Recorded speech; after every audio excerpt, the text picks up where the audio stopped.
Isang magandang umaga po, unang-una sa ating Panginoong Diyos na buhay at sa inyong lahat, mga minamahal kong kapatid kay Kristo. Muli palampakan natin ang Panginoon. Praise the Lord! Napakasaya, napakasarap magpuri at maglingkod sa Panginoon.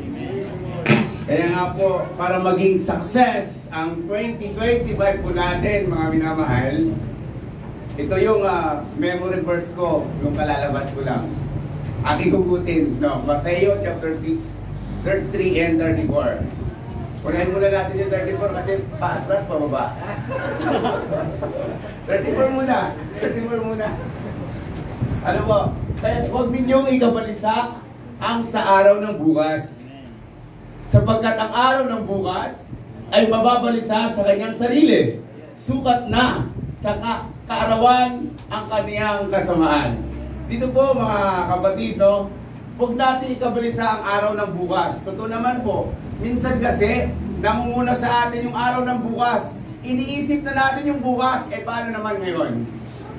Ano po? Isipin muna natin yung ngayon. Kung wala tayong makain bukas, bahala sino po? Kaya hugutin natin yung 633. Bahala sino po? Ito po, no? Dapat hanapin muna ninyo ang kanyang kaharian. Nasaan po ang kaharian ng Diyos? Mga kapatid, no? At ang kanyang katwiran. At ang lahat ng mga bagay nito ay pawang Amen. Kung wala kang sasakyan, unahin mo si Kristo, kapatid. Wala kang panggasolina, unahin mo sino? Si Kristo. Hindi ka makakarating sa iyong paroroonan kung wala si Kristo sa buhay mo. Kaya nga po, mga kapatid, ito po yung sekreto sa ating buhay. Kung wala si Kristo sa ating buhay, kung hindi natin inuuna si Kristo, o kung hindi natin inuuna ang Diyos sa buhay natin, dahil siya lamang po, mga kapatid, ang siyang tunay na nakakaalam ng bukas.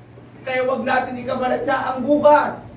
Isipin natin si Kristo sa buhay po natin. Kaya nga po, nandito tayo upang ipasalamat na ang Diyos ang siyang nangunguna sa atin para maging successful yung 2025 po natin, mga minamahal. Unahin lagi natin si Kristo sa ating buhay. Nang sa ganon, sasagana po tayo ng sekreto ng mga mananampalataya. Huwag natin kaligtaan ang Diyos sa buhay po natin. Kung inuna natin yung trabaho po natin, kung inuna natin yung sarili natin, may katiyakan, madadapa at madadapa tayo. Pero kung inuna natin si Kristo, mga minamahal, wala tayong dapat may pagmalaki at may pagpasalamat. Walang iba, kundi ang Panginoon lamang. Kaya nga po, nagbigay ulit siya, no, sa Joshua, chapter 1, 8 and 9. Unahin natin yung 9. Sa 9 po. Ito po, yung mga pampalakas, no, encouragement sa bawat isa na mananampalataya. No? Joshua, chapter 1, verse 9, mga kapatid. Kaya dito sa mga salita na isinalita ng Panginoon sa mga propeta noon, naririnig natin, mga kapatid. Sabi dito, hindi ba kita inutusan? Ikaw ay magpakalakas at magpakatabang na mabuti. Huwag kang matakot ni manglupaypay sapagkat ang Panginoong Diyos ay sumasa iyo saan ka man kumaroon. Amen. Sino po ba yung Diyos? Sino ba sa atin yung Diyos? Ano ba ang pagkakilala natin sa Diyos? Mga kapatid, haharap ba tayo na parang wala lang? Magbibihis ba tayo pagkaharap natin ng Diyos na parang wala lang? Hindi ba kita inuutusan? Ikaw ay magpakalakas at magpakatapang. Sinabi po ng ating Panginoon. Kung alam natin na sumasa atin ang Diyos, Bakit ka ba natatakot, kapatid? No, naharapin ang ngayon, hindi ang bukas. Kaya nga po, huwag kang matakot, ni mang lupay-pay man. Kung marami po tayong problema, huwag po natin ikatakot. Problema lamang po yan. Ni mang lupay-pay, huwag tayong panghinaan ng loob pag dumaranas po tayo ng iba't ibang mga pagsubok. Huwag tayong manghina, kundi ipasalamat natin sa Diyos ang mga bagay na dumarating sa ating buhay. Mga pagsubok, mga problema, ibinigay ng Diyos po sa harapan po natin iyan para tayo po ay matuto sa ating mga pagkakamali. Mga kapatid, kasabi niya sa verse 8, mga minamad, na sinasabi po rito, ang aklat ng kautusan ay huwag mahihiwalay sa iyong bibig,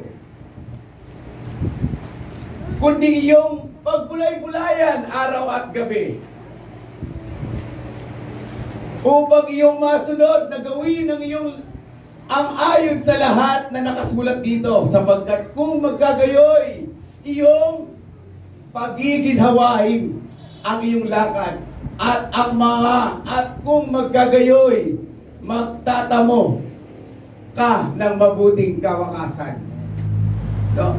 Kung iintindihin at uunawain po natin ito, mga minamahal, yung huwag mahiwalay sa ating bibig. Para baga yung pasasalamat natin sa Diyos ay hindi lamang pang isang araw, sabi nga kanina, hindi lang pang isang oras, kundi dapat kung maaari ay araw-araw o oras o minuto ay ating ipinasasalamat sa Diyos ang bawat nangyayari sa ating buhay, kapatid. Kaya nga po, huwag mahiwalay sa ating bibig. Ano po yung huwag mahiwalay, mga kapatid? Yung aklat ng kautusan, hindi naman po pwede na nandito lagi sa bibig natin yung Biblia. Na minsan, yung mga nakikita natin, hinahalik-halikan pa. No, yung Biblia, para may pakita na hindi nahihiwalay sa kanilang bibig, pero hindi ganon ang sabi ng Panginoon na huwag mahiwalay sa iyong bibig. Kailangan maging pulot-pukyutan yung pananalita mo sa iyong kapwa. Na ibig sabihin, sa mga pananalita, ay kailangan mayroong aral at unawa nang sa ganon lahat ng makakarinig ay mapapurihan ang Panginoong Diyos nating lahat. Amen. Palakpakan mo natin ang Panginoon, mga kapatid. Napakahirap mawalay. Napakahirap, mga kapatid, hanapin yung katotohanan pag nandiyan ka sa labas. Dahil napakaraming mapagpanggap. Kaya nga po, pag si Kristo ang nasa iyo, hindi ako maliligaw. Mga kapatid, kaya nga, purihin at duwalhatiin ang Panginoon. Pinipilit kasi ako ewan ko, ang hirap, no? Sa kalagayan po namin, no, mahirap. Pero si Kristo, pinapagaan niya po sa amin. Kaya nga, ayaw at nasunod yung kalooban ng Diyos, no? Salamat sa mga pastor, lalo na si Pastor Clem, no? Nung paglabas ko, alam niya at nakita niya yung mga kasama ko. Ang sabi niya, ang huling habilin niya, huwag kang pa-umbrella. Napakahirap, no? Makikita at ipapakilala ng Panginoon kung sino yung mga harap mo. Nasusulat sa Bible. Kaya nga ayaw kong patawag na pastor. Kawawa mga pastor. Nasulat sa Isaiah. No? Kaya nga, maski si Pastor Rem, dati kasi walang pastor. Ano po? Pastor. Nung si Sister Sinel, brother lang ang tawagan. Yun yung din yung sabi niya sa akin. Kasi nga, ayan na, kawawalan talaga ang mga pastor.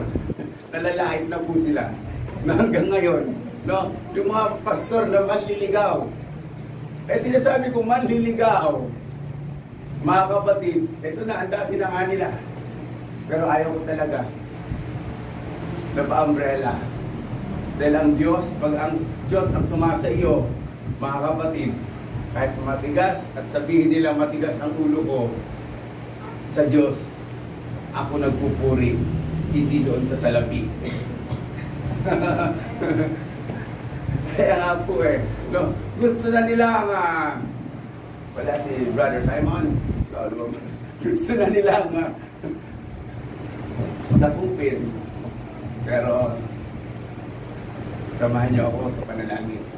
Nilalang po ang lahat ng ito ay kaloob ng Diyos para maikilala ko masama at mabuti nakakasamahin pagpasa hanggang ako'y nabubuhay at may hininga.